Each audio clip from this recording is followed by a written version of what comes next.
কোথায় যাচ্ছ তুমি? এদিকে তাকিয়ে বল।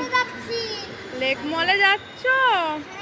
মার কালীঘাট। আচ্ছা, টিকিট কেটেছো?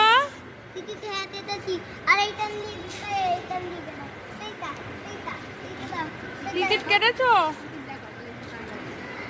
ট্রেন আসছে। কার্ড আছে? ঠিক আছে।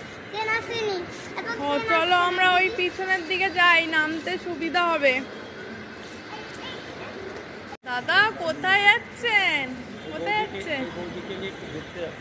ও চলুন তাহলে আমার সঙ্গে আসুন, কাম উইথ মি। মেট্রো যতক্ষণ না আসে ততক্ষণ একটু ওয়েট করি স্টেশনে। এখনো পর্যন্ত পুরো ফাঁকা স্টেশন। দেখো আমরা কোথায় যাই, দেখতে থাকো আর পাশে থাকো। জাস্ট ভিডিও ক্লিপটা তুলতে তুলতেই অটোমেটিক দেখি ট্রেন এসে পড়েছে, তাই ট্রেন আসার ভিডিওসটা আর কালেক্ট করতে পারলাম না, ডাইরেক্ট পৌঁছে গেলাম ট্রেনে।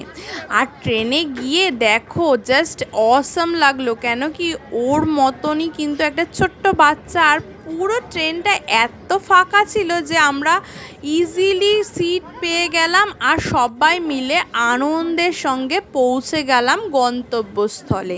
আর দেখো এখানে পৌঁছে বুঝতেই পারছো আজকে কিন্তু কেনাকাটা করতে এসেছি শপিং মলে।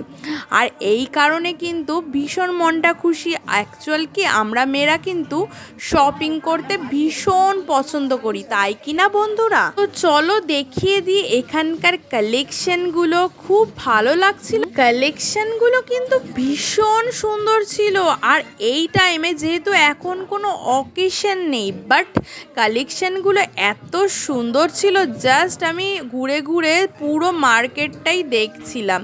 দেখতে দেখতে কিন্তু অনেক কিছুই পছন্দ হয়ে গিয়েছিল। এটা ক্যাপচার করছিলাম বোনের জন্য, যেহেতু ওর জন্য এই আউটফিটটা আমরা নিয়ে নেব। আর আসার পথে দেখো কি সুন্দর একটা রথ, যেহেতু উল্টো রথ এখনো বাকি আছে সেই কারণে কিন্তু মন্দিরের সামনে এখনো পর্যন্ত এই রথটা ছিল। আর রথ দেখা মাত্রই কিন্তু আমার বাবু তো ভীষণ খুশি হলো, আর সঙ্গে সঙ্গেই বলল মাম্মা আমাকে ঠিক নিয়ে যাও রথের সামনে। আর আমরাও দেরি না করে প্রণাম করতে চলে আসলাম জগন্নাথ দেব। যাক, আমাদের ভাগ্যে তাহলে ছিল এই রথটা দেখা। কি সুন্দর রথ, অপরূপ শোভা তার। এত বড় রথ, ভীষণ ভালো লাগছিল জানো। আর পাশেই ছিল কৃষ্ণ মন্দির, আর যেহেতু কৃষ্ণ মন্দিরের পাশে দাঁড়িয়েছিলাম তাই একটু প্রণাম করে নিলাম, তারপরে প্রসাদ খেয়ে বাড়ি।